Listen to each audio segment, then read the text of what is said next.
Hello everyone, কেমন আছো তোমরা? নতুন একটি ব্লগে সবাইকে জানাই অনেক স্বাগত। তো সকাল সকাল রান্নাটা সেরে নেবো।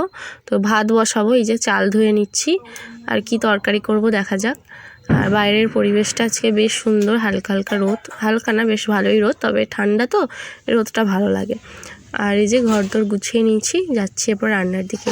আজকে এক জায়গায় যাব, ঘুরতে যাব, যেই কারণে ব্লগটা শুরু করলাম। তো সন্ধেবেলায় বেরোবো, বেশ আনন্দ করব, মজা করব। কোথায় যাব সেটা তো অবশ্যই বলবো, ভিডিওটা দেখতে থাকো। আর অল্প করেই রান্না করে নিচ্ছি, একবেলার মতন, তাও খাবার বেঁচেই গেছিলো তরকারি। আর এখানে যে চাটনি করছি, চাটনি তো দুদিন ধরে খাওয়াই যায়। চাটনিটা ছেলে খেতে খুব ভালোবাসে, সাথে একটু পাঁপড় ভাজা করে আলাদা করে রেখে দিয়েছি। আর এখানে রয়েছে বেগুন ভাজা, পেঁয়াজ আর লেবু কেটে রেখেছি, ব্যাস একদম সিম্পল রান্নাবান্না করেছি। আজকে শ্যাম্পুও করে নিয়েছি, বেশ চুলটা একটু সিল্কি সিল্কি থাকবে যেই কারণে।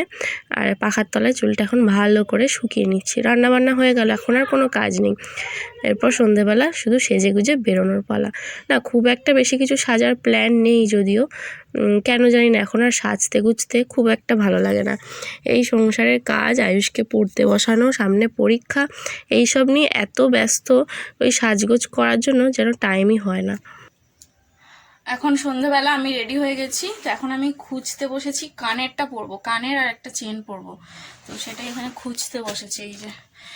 আর এখন সময় হচ্ছে 7টা 38। 8টার সময় বেরোনোর কথা আমাদের, তো ওই জন্য রেডি হয়ে গেছি। এই কানেরটা পরবো, আর চেন পরবো, আর হাতে একটু নেল পালিশ পরবো, আর আমার সব রেডি।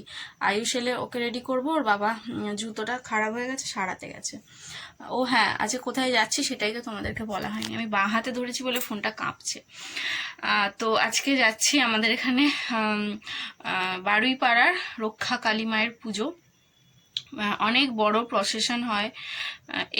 আমরা তো ডোমজুড়ে থাকি, ডোমজুড়ের প্রত্যেকটা মানুষ এই সময়টা তোমরা দেখতে পাবে, মানে প্রত্যেকটা মানুষ বেরোয়, প্রচণ্ড ভিড় হয়।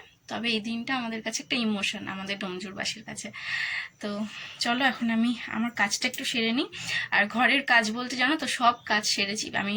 ঠিক করে রেখেছিলাম যে সব কাজ সেরে গুছিয়ে যাব, সব কাজ করলাম, শুধু বাসন মাজাটা হলো না। বাসনটা মাজা হলো না। ওর বাবা চলে এলো, বললো 8টার সময় বেরোবো। আমি ভেবেছিলাম 9টায় বেরোবে হয়তো, ওই জন্য ওইটা পড়ে রয়েছে। বাকি সব কাজ গুছিয়ে নিচ্ছি। তো এখন রেডি হয়ে বিছনা ফিছনাগুলো একটু ততক্ষণ গুছিয়ে রাখি, ওরা যতক্ষণ না আসছে। তো চলো এখন কানেরটা আমি খুঁজে বার করি, ঠিক আছে? একদিকে পরলাম সাদা কানের, আর একদিকে পরলাম কালো। কোনটা বেশি ভালো লাগছে? সাদাটাই বেশি ভালো লাগছে, দেখো তো, সাদাটাই পরি। আর এই হচ্ছে আমার ড্রেস, এটা কুর্তি, একটা সাদা লেগিংস, আর ওড়না নিয়েছি একটা সাদা। তো এটাই পরি, সাদাটাই মানাচ্ছে, দেখো, তাই না? চলো এটা খুলে ফেলি। এই যে মহারাজা রেডি হয়ে গিয়ে এখন নাচ করছে, দেখো কি ঢং যে করবে কি বলবো। যাই হোক, ওইদিকে ওর বাবাও প্রায় রেডি, আর আমি এখানে রিলস করছিলাম। ও হোয়াইট পরেছে, আর আমারও হোয়াইট আছে কিছুটা, একটু ম্যাচিং হয়ে গেল। চলো বেরোনো যাক। আর রাস্তায় আজকে কি ভিড় ছিল, তোমাদেরকে কি বলবো। তো এখন আমি মাঠের সামনেটা দাঁড়িয়ে আছি, ওর বাবা গেছে দোকানে তালা দিয়ে আসতে, আমি ঘরে তালা দিয়ে বাইরেটা দাঁড়িয়ে আছি। এখানে দাঁড়িয়ে দাঁড়িয়ে দেখছি কত লোক যাচ্ছে, আর আমি ভাবছি আমি কখন যাব এরকম মনে হচ্ছে, কত লোক যাচ্ছে রাস্তা দিয়ে। তো এই যে এখন কাছাকাছি চলেই এসেছি, ওখানটা তো ভীষণ ভিড়। চলো একটু তোমাদেরকে দেখাই যে কিরকম ভিড় হয়েছে। আর এই যে আয়ুষ আমার আর ওর বাবার হাত ধরে মহা আনন্দে নাচতে নাচতে হেলতে দুলতে যাচ্ছে। এখানে বেশ বড় সড়ো প্রসেশন হয়, অনেক রকমের সং থাকে, ব্যান্ড পার্টি থাকে, ডিজে থাকে, অনেক কিছুই থাকে, তোমাদের ভালো লাগবে। আজকে মঙ্গলবার, আজকে এই বারুইপাড়ার কালী পুজো, প্রচণ্ড ভিড় এখানে দেখতে পাচ্ছ। সামনের শনিবার বন্দর বাগপাড়ার কালী পুজো, সেখানেও আসবো আমি, ওটাও খুব ভালো লাগবে তোমাদের। তো দেখো, আমরা এখন একটা জায়গা খুঁজবো যেখানটা একটু অন্তত ফাঁকা পাবো। যদিও ফাঁকা কোথাও নেই, সব জায়গায় ভিড়ে ভিড়, তার মধ্যে একটু ভালো দেখে একটা জায়গা খুঁজে সেখানে দাঁড়াবো, দাঁড়িয়ে প্রসেশনগুলো দেখতে থাকবো। তো মধ্যিখান দিয়ে প্রসেশন যাচ্ছে, আর দুধারে লোকজন সব দাঁড়িয়ে আছে, আর বড় বড় গাড়ি, বাইক টাইক আজকে সব বন্ধ, সব যা যাবে ভেতরের রাস্তা দিয়ে, মানে এই রোডের ওপর দিয়ে এই রাস্তা দিয়ে যেতে পারবে না। আর চতুর্দিকে তো পুলিশ টুলিশ রয়েইছে। আজকের দিনটা ডোমজুড়টা এতটাই গম গম করে, দেখতে তো বেশ ভালো লাগে। দুর্গা পুজোতেও এত ভিড় হয় না আমাদের এখানটা, যতটা এই আজকের দিনে হয়। দেখতে ভীষণ ভালো লাগে, এই বছরে একবার এইরকম ভিড়ভাট্টা দেখতে পাই, ভালো লাগে, বেশ বেশ একটা আনন্দ মজা লাগে। আর প্রচুর প্রসেশন, মানে শেষ হয় না, একটার পর একটা যাচ্ছে, একটার পর একটা যাচ্ছে। পরে ঠাকুর আনতে যাচ্ছে এরা, তো ঠাকুর নিয়ে আসবে রক্ষাকালী মা, নিয়ে আসার পরে আরও প্রসেশন, মানে যেই প্রসেশনগুলো যাচ্ছে সেগুলোই ফিরে আসবে নিয়ে আসার পরে। প্রসেশন আর শেষ হয় না এরকম, মানে দেখেই যাচ্ছি। আমার তো পা ব্যথা হয়ে গেছিলো, রীতিমতো পা ব্যথা হয়ে গেছিলো। আমার পায়ে একটা সমস্যা হয়েছে, কী সমস্যা হয়েছে আমি অন্য একটা ব্লগে বলবো তোমাদেরকে। তো রীতিমতো পা ব্যথা হয়ে গেছিলো আমার।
এখানে বোধহয় মিউজিক ছিল, ওই জন্য আমি অফ করে দিয়েছিলাম। ব্যান্ড পার্টির আওয়াজগুলো শোনানো যেতেই পারে, বাট গান বা কোনো মিউজিক হলে সেইগুলো তো দিতে পারছি না, এই কারণে অফ করে দিয়েছি। এই যে বাচ্চা মেয়েরা নাচতে নাচতে যাচ্ছে এখান দিয়ে।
তো এখন আমরা রাস্তার অন্যদিকে দাঁড়িয়ে আছি।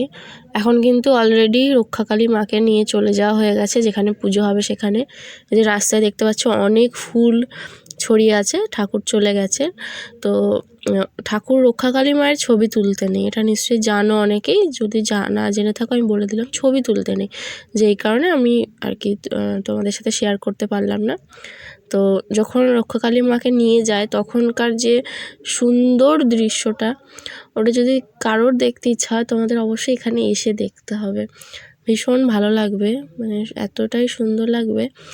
আর যখন ঠাকুরকে নিয়ে যাওয়া হচ্ছিল রাস্তার উপর ঝাঁটা দিয়ে ঝাঁট দিতে দিতে, আর রাস্তায় ফুল ছড়িয়ে এত সুন্দরভাবে ধূপ ধুনো দিয়ে মাথায় করে একজন নিয়ে যায় ঠাকুর, খুব ভালো লাগে দেখতে। তোমরা কখনো এসো এখানে, দেখে যেও, খুব ভালো লাগবে।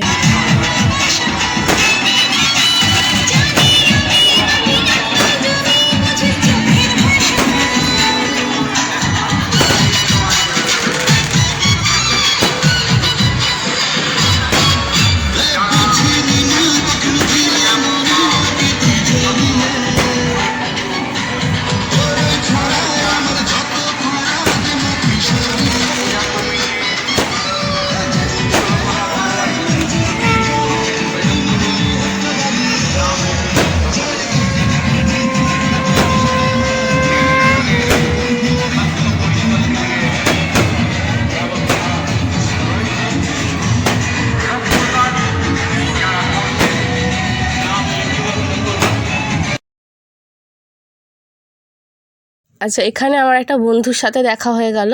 ও বলেই ছিল এখানে প্রসেশনের সাথে শাঁখ বাজাতে বাজাতে যাবে, লাল সাদা শাড়ি পরে, লাল ব্লাউজ, মাথায় ফুল দিয়ে সুন্দর করে সেজে যাবে বলেই ছিল।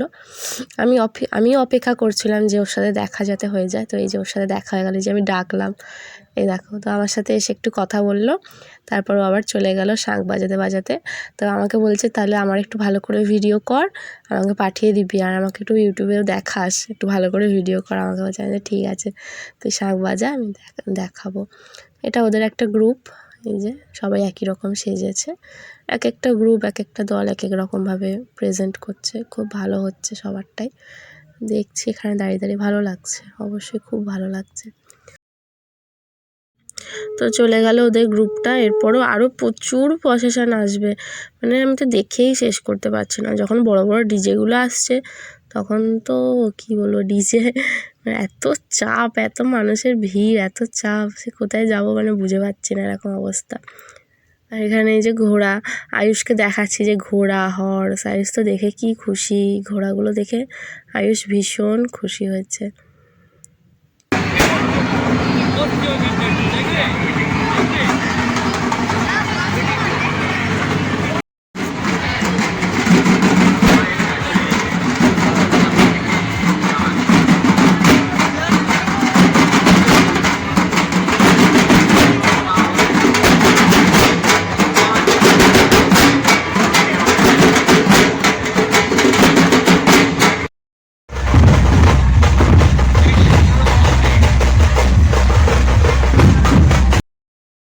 এই যে ডিজে চলে এসছে, এই একটা ডিজে, এইটার পরে দেখলাম আরেকটা ডিজে এসছে, আর তার মাঝে মাঝেও ছোট ছোট কয়েকটা ডিজে গেছিলো, অনেকেই নাচতে নাচতে যাচ্ছিলো।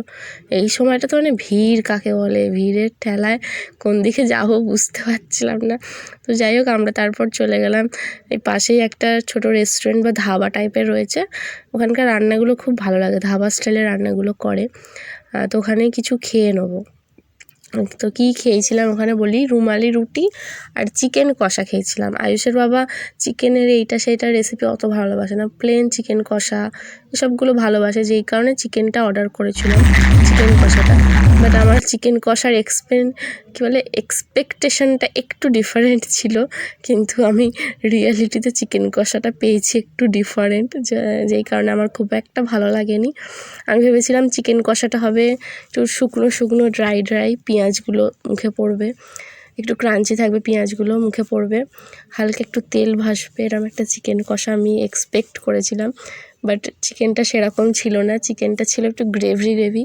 হ্যাঁ, আলু ছিল না ঠিকই, বাট শুধু চিকেন ছিল, তার মধ্যে চিকেনটা একটু গ্রেভি গ্রেভি, পেঁয়াজগুলো গলে গেছিলো, একটু থকথকে গ্রেভি টাইপের, বা তেল ভাসা ব্যাপারটাও ছিল না।